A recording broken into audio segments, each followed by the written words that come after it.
আহলে হাদিসের এক লিডার বলছে যে কাবা ঘরের মধ্যে মূর্তি আছিল, তো মূর্তি বর্তমান থাকলে অসুবিধা কি? নাউজুবিল্লাহ, আসতে না জোরে। ওরা কি আসলে পাগল হয়ে গেছে? আবার মাথায় ধরে ওরা কি আসলেই পাগল? তার শায়েক নামে ছাগল হয়ে গেছে। পাগলটা ভালো মানুষ কি কথা বলতে পারে? আচ্ছা আপনারাই বলুন, বাইতুল্লাহর মধ্যে যখন মূর্তি ছিল তখন কি কোনো নবী রাসূল ছিল? কথা কয় না, নবী রাসূল ছিল। ইব্রাহিম ঈসা আলাইহিস সালাতু ওয়াস সালামের পর থেকে নবী মুহাম্মদুর রাসূলুল্লাহ নবুয়তি পাওয়া পর্যন্ত 500 বছর ছিল। এই 500 বছর নবী না থাকার কারণে এই বাইতুল্লাহর মধ্যে মূর্তি ঢুকাইছে মুসলমান না বিধর্মী? কথা কয় না, মুসলমান না বিধর্মী? আর এই বাইতুল্লাহ থেকে মূর্তি বাইর করছে কে? মুসলমান না বিধর্মী বাইর করছে? আপনার আমার নবী নিজের হাতে মূর্তিগুলা ভাঙ্গিয়া কাবা শরীফ থেকে বিতাড়িত করছে। জোরে কোন আল্লাহু আকবার। এটা চিন্তা ফিকির করছ না, মুসলমানরা কি বাইতুল্লাহ মূর্তি ঢুকাইছে না বিধর্মীরা ঢুকাইছিল? মুসলমান সবসময় মূর্তির বিরুদ্ধে থাকে, মূর্তি বের করার পক্ষে, আর বিধর্মীরা মূর্তির পক্ষে। ঠিক কিনা ধরে বোঝা লাগবে। হিন্দুরা আপনাদেরকে বলে আমরা মূর্তি পূজা করি, তোমাকে কাবা ঘরের ভিতরে তো মূর্তি ছিল। বোঝা লাগবে যে মূর্তি আমরা ঢুকাই নাই, তোরা ঢুকাইছ আর আমরা বের করছি। জোরে কর সুবহান। বুঝতে পারছেন? মনের ভিতরে ওয়াসওয়াসা নিবেন না, কারণ বহু মুসলমান দুর্বল হয়ে যায় কথার পরে যে বাইতুল্লাহর মধ্যে মূর্তি ছিল, তাহলে আমরা মূর্তির ইবাদত করছি, তা অসুবিধা কি? মূর্তি তো আমরা ঢুকাই নাই, ওরা ঢুকাইছে, আর আমরা মূর্তির বিপক্ষে মূর্তি বের করছি। ঠিক কি না ধরে কর? আল্লাহর ঘরের ভিতরে কোনো ভেজাল থাকতে পারে? নবী আসছে দুনিয়ার জমিনে মূর্তির বিরুদ্ধে জিহাদ করার জন্য, আর আমরা মূর্তির ব্যাপারে সাপোর্ট দিই। ঠিক কি না ধরে কর? ইব্রাহিম আলাইহিস সালাতু ওয়াস সালামের জমানায় মূর্তি বানাইছে, ছোট মূর্তি, বড় মূর্তি। আপনারা ঘরের ভিতরে মেয়েদেরকে খেলনা কিনে দেওয়ার জন্য মূর্তি কিনেন না? কিনেননি? মূর্তি বলতে সিটে থাকলে 10টা হাত থাকবে এরকম না, প্লাস্টিকের মেয়ে মূর্তি কিনেন না আপনারা মেয়ের খেলা দেওয়ার জন্য? এটাও না যায়, এটাও কি হারাম? শুধু না যায় না, হারামও। আজকে থেকে মূর্তি বাইর করে দিবেন। ঘরের ভিতরে আপনারা ভালুক নেন, মূর্তির ভালুক আছে না নাই? কাপড় দিয়ে বানানো 500, 2000, 1000 দিয়ে কিনা বাবুরে দে, বাচ্চাদের খেলা করে, এটাও না যায়। কথা বুঝছেন? এগুলো আজ থেকে এটা বের করে দিবেন। ঠিক কিনা ধরে কর? এগুলো আমাদের বাংলাদেশের কালচার নয়, বিধর্মীদের কালচার।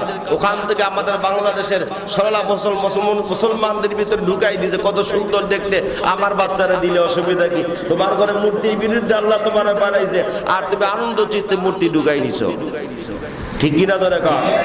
হাজি সাহেব হজ করতে গেছে, হজ করতে আসার পরে হজ করে যখন বাড়ি আসবে চিন্তা করলে আমার নাতিন আছে, কি নিয়ে যাবো?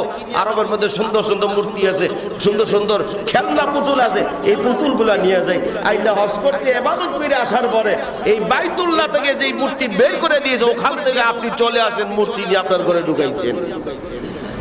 ঠিক হয়েছে? জায়েজ হয়েছে? জোরে কোন জায়েজ হয়েছে? আল্লাহ আমাদের বুঝার তৌফিক দান করেন। খেলনা দেওয়ার জন্য আরো বহু কিছু আছে, মূর্তি দেওয়া লাগবে কেন? খেলার জন্য অন্য কিছু নাই? কথা কর নাই? ওইগুলা দিবেন। মূর্তির বিরুদ্ধে সবসময় সংগ্রাম ছিল, থাকবেই থাকবে। ঠিক কিনা ধরে কর? আল্লাহ আমাদের বুঝার তৌফিক দান করেন। ইব্রাহিম আলাইহিস সালাতু ওয়াস সালামের জমানায় মূর্তি বানাইছে মানুষ, মূর্তি বানায় মূর্তির ইবাদত করতেন। সব মানুষ মূর্তি রাখার জন্য একটা ঘর থাকে, আছে না নাই? বর্তমানেও আছে। ঘর বানায়া এটার মধ্যে ছোট মূর্তি, বড় মূর্তি বানায় রাখছে। এই ঘরের ভিতরে অসংখ্য মূর্তি, একটা লিডার অফ মূর্তি, বড় মূর্তি বানায় রাখছে, যার হাত 10টা, জিহ্বাটা আদাত বাড়ি রয়েছে। নাউজুবিল্লাহ বলি। আমি কাউকে ছোট করার জন্য বলি না, বুঝার জন্য বলি। আমাদের এলাকায় হিন্দু আছে, আমাদের বাড়ি আশ্রমের কাছেই বারুদি। আমরা জানি এই মূর্তি বানানোর জন্য কি মাটি ব্যবহার করা হয়। যেই মাটির কথা শুনলে আপনি কাছেও যাইবেন না। ওই মূর্তি, ওই মাটি দিয়ে মূর্তি বানাইয়া এটারে আবার খাড়া করার জন্য, কারণ এমন একটা তাদের ভগবান, তাদের মালিক তাদের ইবাদত করে এমন একটা জিনিসের যে নিজে দাঁড়াইতে পারে না, পিছন দিয়া বাঁশ দিয়া খাড়া করাইতে হয়। কথা কয় না? বাঁশ দিয়া খাড়া করার লাগে না, পিছন দিয়া বাঁশ দিয়া খাড়া করাইতে হয়। যেই জিনিস নিজে দাঁড়াতে পারে না, বাঁশ দিয়া খাড়া করার লাগে, এটা কি প্রভু হতে পারে? কথা কোনে? ইবাদতের লায়ক মূর্তি বানাইছে। তাদেরকে আবার উপঢৌকন দিয়েছে, হাদিয়া দিয়েছে, খাবার ধরনের বিভিন্ন হাদিয়া দেওয়া, আপেল মালটা বিভিন্ন মিষ্টি জাতীয় খাবার সন্দেশ মতো সামনে দেয়। এই মূর্তি কোনোদিন খেতে পারবে? যেরকম পারবে।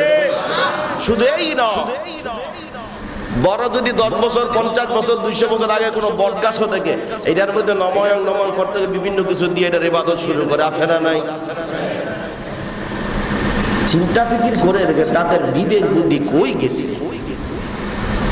যে গাছ আপনি লাগাইলেন ওই গাছ বড় হয়ে গেল, 200 বছর 500 বছর দাদায় লাগাইছে, নাতি পরনাতি যাইতে যাইতে যাইতে যাইতে লিমিট নাই। শেষ পর্যন্ত আরেকজন দেখে ওরে বাপরে বাপ, এটা তো 200 বছর আগের বট গাছ, এটা কিছু একটা এইটারই গোলামি শুরু করে দিয়েছে, আছে না নাই? কিছুদিন আগে বৃষ্টি হয় না রংপুর এলাকায়, বৃষ্টি হওয়ার জন্য অন্য জাতি বলবো না তাদের নাম, তারা বৃষ্টি হওয়ার জন্য ব্যাঙের বিয়ে দিছে। কি দিছে? ব্যাঙের বিয়ে দিছে। আর সবাই মিলে আনুষ্ঠানিকভাবে এটা বরণ করে দিছে। ব্যাঙের বিয়ে হইলে নাকি বৃষ্টি হইব, নাউজুবিল্লাহ। আচ্ছা, ব্যাঙের সাথে বৃষ্টির কোনো সম্পর্ক আছে? কিয়ামত পর্যন্ত গোটা পৃথিবীর ব্যাঙের যদি বিয়া দেন আর অনুষ্ঠান করেন, এক জারা পরিমাণ বৃষ্টি হবে? তো হইল না তো, বুঝছে? এইগুলো করে লাভ কি? এগুলো আমাদের মুসলমানদের ভিতরে মেজাজের ভিতরে ঢুকে দেওয়ার জন্য তারা উদ্বুদ্ধ উৎসাহিত করতেছে, আর আমরা সেই ষড়যন্ত্রের মধ্যে পা দিচ্ছি। ঠিক কিনা? ধরে ইব্রাহিম আলাইহিস সালাম মূর্তির বিরুদ্ধে যখন কথা বললেন, তোমরা এমন জিনিসের ইবাদত করো লা তাদুররু ওয়ালা তানফা, ইবাদত ক্ষতিও করতে পারে না, উপকারও করতে পারে না, খাইতেও পারে না, লড়াচড়াও করতে পারে না, বিড়ালে প্রস্রাব করে দেয়। কয়দিন আগে দেখলাম মূর্তির সামনে বিড়াল পায়খানা করতেছে আর মূর্তি আগ করে দাঁড়াইছে। নাউজুবিল্লাহ কইলেন পারবে? মূর্তির এই ক্ষমতা আছে? জোরে কোন আছে? ভাইরা আমার, যাই হোক, তো ইব্রাহিম আলাইহিস সালাম তাদেরকে বুঝাইতে লাগলেন, বাবেরে বুঝে, আব্বা আপনি এমন একটা জিনিসের ইবাদত করেন যে উপকার করতে পারে না, ক্ষতি করতে পারে না, আপনি নিজের হাতে বানায় কান্দলিয়ে চলেন, আপনার কোলও নিতে পারে না, আপনার দুঃখ দুর্দশা সম্পর্কে জানেও না, এর ইবাদত কেন করেন? আপনি আমি আল্লাহর একাত্মবাদী আল্লাহর গোলামি করেন। ইব্রাহিম আলাইহিস সালামের বাবা রাগ হয়ে গেলেন, তুই বুঝি এর লিগে জন্ম দিয়েছিলাম, তুই আমি বাবার বিরুদ্ধে তোর খোদার দাওয়াত দেস, আর আমি বাবারে আমার খোদার বিরুদ্ধে তোর খোদার দাওয়াত দেস, এটা তো সম্ভব নয়। ইব্রাহিম আলাইহিস সালামের পিতা অভিযোগ দিলেন নমরুদের কাছে। নাউজুবিল্লাহ। নমরুদের কারণে নেই, বেশি খেয়াল করে। একদিন ঈদের অনুষ্ঠান, মানে বিতর্মীদের অনুষ্ঠান, উৎসব শুরু হয়ে গেল। ইব্রাহিম আলাইহিস সালামকে এলাকার লোকেরা দাওয়াত দিলেন, এই আসো ইব্রাহিম, আমাদের অনুষ্ঠানে চলে। ইব্রাহিম বলে, ইন্নী সাকিব, আমি অসুস্থ, যেতে পারবো না। এই কথা বলে বাড়ি রয়ে গেছে। সুবহানাল্লাহ বলেন না? উনি কিন্তু অসুস্থ ছিলেন না। আচ্ছা, আপনারাই বলেন, নবীরা কোনোদিন মিথ্যা বলতে পারে? জোরে কোন পারে? এবার আসেন, কোন ইমানদার ব্যক্তি, কোন আল্লাহওয়ালা ব্যক্তি যদি তার চোখের সামনে দেখে আল্লাহর বিরুদ্ধে কার্যকলাপ দেখে, এর কি মন মানসিকতা ভালো থাকতে পারে? জোরে করে ভালো থাকতে পারে? আল্লাহ নবী ইব্রাহিম আলাইহিস সালাম দেখলে আল্লাহর বিরুদ্ধে গায়রুল্লাহর ইবাদত করে, একাত্মবাদী খোদা বাদ দিয়ে বিভিন্ন মানুষের ইবাদত, বিভিন্ন জিনিসের ইবাদত করার কারণে ইব্রাহিম আলাইহিস সালাম মনের ভিতরে কষ্ট পাইয়া মনে অসুস্থ হয়ে গেলেন। এই জন্য বলে, আমি শারীরিক অসুস্থ না, আমি মানসিকভাবে অসুস্থ। জোরে করে সুবহান। উনি মানসিকভাবে ভেঙে পড়ে যাওয়ার পর বলছে, আমি অসুস্থ, যাও চলে যাও, তোমাদের উৎসবে আমি যেতে পারবো না। চলে গেলেন সব মানুষ। উনি একটা কুড়াল হাতের মধ্যে নিয়ে মূর্তির ঘরের ভিতরে ঢুকিয়া দিকে, কিরে মূর্তিরা, আজকে তো করে ভেঙেওয়ালা, যদি ক্ষমতা থাকে তাহলে আমার হাত থেকে তোরা বাঁচ। আচ্ছা, আপনারাই বলেন, মূর্তিটা কি কিয়ামত পিটাইলে জবাব দিবে? যেরকম পারবে? তো কুড়াল নিয়ে সব নিয়ে ভাঙছে, ভাঙ্গিয়া ঘুরা কইরা কুড়ালটা বড়টা লিডার হয়ে কান্দের মধ্যে ঝুলাই দিয়ে বলছে। সুবহানাল্লাহ কন্যা। এইটাও ভাঙতে পারতেন। এটা ভাঙার কারণ হলো যে সব যদি ভেঙ্গিয়া বলে তাহলে তাদেরকে জবাব কি দিব? এই জন্য বড়টার কান্দের মধ্যে দিয়ে ঝুলাই বলছে। সন্ধ্যার সময় সব মানুষ থেকে তাদের উৎসব শেষ করে বাড়ি আসেন। সন্ধ্যার সময় পূজা করার জন্য ঘরে ভিতরে দরজা খুলে দেখে সব খোদা নাই, বড় টাকার রয়েছে। নাউজুবিল্লাহ কন্যা। এই লাগলো আর কি পুরো এলাকার মধ্যে আগুন, আপনার খোদারে মেরে নিচ্ছে। নাউজুবিল্লাহ কইলেন না? আচ্ছা, আল্লাহর কি মারতে পারে? কথা কোন খোদার কেউ মারতে পারে?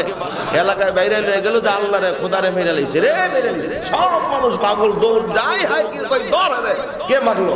সব মানুষ একসাথ হয়ে ঘরের ভিতরে ঢুকে দেয়, সব খোদা নাই, এক টাকা রয়েছে। এবার সবাই দিকে এই কাজটা কে করলো? এই কাজ কে করতে পারে? সবাই চিন্তা ফিকির করা মনে ছিল তো ইব্রাহিম মনে এই কাজটা এইটাই করছে। ইব্রাহিম আলাইহিস সালাতু ওয়াস সালাম ডাকালে তুমি কাজ করছো কোনা, চলো এই কাজ কে করছে খুঁজে বার করি। ঘরে ভিতরে ইব্রাহিম আলাইহিস সালাম ঢুকে দেয়, সব নাই, একটা কারো যে মনে এই কামটা হ্যাঁ করছে। নাউজুবিল্লাহ করেন। সবাই দিছে আইসা তুই কি পাগল বেটা, এই মূর্তি আবার হেঁটে ভাঙতে না, কয় এটা বড় ফোনে সর্দিতে মেরে নিয়েছে হিংসার কারণে, কয়টা অসম্ভব, মূর্তিটা কি আবার মূর্তি ভাঙতে পারে? যদি মূর্তি না ভাঙতে পারে, খাওয়া যদি না খাইতে পারে, লড়াচড়া যদি না করতে পারে, তাহলে কেন তোমরা এই জিনিসের ইবাদত করো? সুবহানাল্লাহ বলেন না? এবার কি এদের বুঝতে বাকি রয়েছে? যেরকম বাকি রয়েছে, সব মানুষ মিছিল শুরু করছে, গিয়া সব মিছিল নেই নমরুদের কাছে, আমাদের খোদা মেরে লেছে, বিচার চাই, ফাঁসি চাই। কার? ইব্রাহিমের বিরুদ্ধে। নমরুদ ডাকাল ইব্রাহিম আলাইহিস সালাতু ওয়াস সালাম, ইব্রাহিম তুমি কি কাজ করছো? ইব্রাহিম আলাইহিস সালাতু ওয়াস সালাম বলেন, বাল ফাআলাহু কাবীরুহুম হাযা, আমি করে নেই, বড়টাই করছি। সুবহানাল্লাহ বল না? নমরুদ কয় তুই কি পাগল নি? এই মূর্তি আবার আরেক মূর্তিরে ভাঙতে পারে? যদি মূর্তিরে না ভাঙতে পারে, মূর্তি যদি নড়াচড়া করতে না পারে, তাহলে এই জিনিসের ইবাদত কেন আপনারা করেন? কেন আপনারা এই মূর্তির ইবাদত করেন? যিনি আসমান জমিন সবকিছু বানাইছে তার ইবাদত করে। এই কথা বলার পর নমরুদকে বুঝছি তুই তো বড় অপরাধী। এবার সবাই গেলে কি শাস্তি দেওয়া হয়? তার কি শাস্তি দেওয়া লাগে? তা আগুনে বুড়ালাম, আগুনে বুড়া মেরা বলান, তার কিভাবে আগুনে বলা যাবে? এবার ইব্রাহিম আলাইহিস সালাতু ওয়াস সালাম বললেন, আপনার যে শাস্তি দিতে চাই দেন, আমি আমার রবের হুকুম ছাড়া কোনো কিছু মানি না। জোরে কোন সুবহানাল্লাহ। দুনিয়ার জমিনে ইমানদাররা নবী রাসূলরা বাতিল শক্তিকে কি পরোয়া করে? জোরে কোন পরোয়া করে? যত হুমকি দেখ দুমকি দেখ, যত মৃত্যুর ভয় দেখা, গুলির ভয় দেখা, ফাঁসির ভয় দেখা, তারপরে ইমানদার কোনোদিন বাতিলের পক্ষে কথা বলতে পারে না। ঠিক কি না? জোরে কোন। ইব্রাহিম আলাইহিস সালাতু ওয়াস সালামের মৃত্যুদণ্ড রায় দিয়ে দিলেন, অগ্নিকুণ্ড প্রজ্বলিত করলেন। 6 মাস লাগে গেলে আগুনই জ্বালাইছে। কয় মাস? 6 মাস লাগে অগ্নিকুণ্ড আগুন জ্বালাইতে জ্বালে এমন অবস্থা হয়ে গেল, তারাই কাছে যেতে পারে না, আগুনের প্রখর তাপের কারণে। ফালাইব কেমনে? এই জন্য সবাই পেরেছেন, এত দূরে তারা কেমনে বানানো যায়।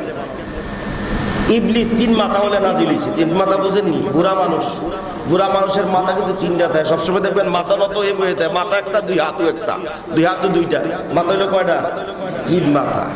আগের দিনে মুরব্বীরা বলতো, এই ইবলিস আগের জামানার মুরব্বীদের হালত দিয়া, সুরত দিয়া নমরুদের সামনে নাজিরিয়া বলতে লাগলো, তুমি টেনশনের কারণ নাই, এরে ফালানোর জন্য সরং গাছ বানাও। কি বানাও? সরক গাছ বানাও। এক মাথার মধ্যে এরে বানবা, আরেক মাথার মধ্যে রশি দিয়ে ঘুরে ফেলাই দিবা, তাইলে আর কারো সমস্যা নাই। এবার সরক গাছ বানায়া ইব্রাহিম আলাইহিস সালাতু ওয়াস সালামকে একদিকে বানলেন, তারা আরেকদিকে ঝুলাইতেছে, ঘুরাইতেছে, কিন্তু ফালানো সবাই মিলে চেষ্টা করতেছে, সরক গাছ আর ঘুরাইতে পারে না। জোরে কোন সুবহানাল্লাহ। আজকে এই পর্যন্তই থাক। তবে কথা হলো একটাই, হজের আহকামগুলো আল্লাহ রাব্বুল আলামিন ইব্রাহিম আলাইহিস সালাতু ওয়াস সালামের মাত্র দুনিয়াতে পাঠাইছেন কেন? ইব্রাহিম গোটা জীবনে আল্লাহর পরীক্ষায় 1 নাম্বার হয়েছে। জোরে কোন সুবহানাল্লাহ।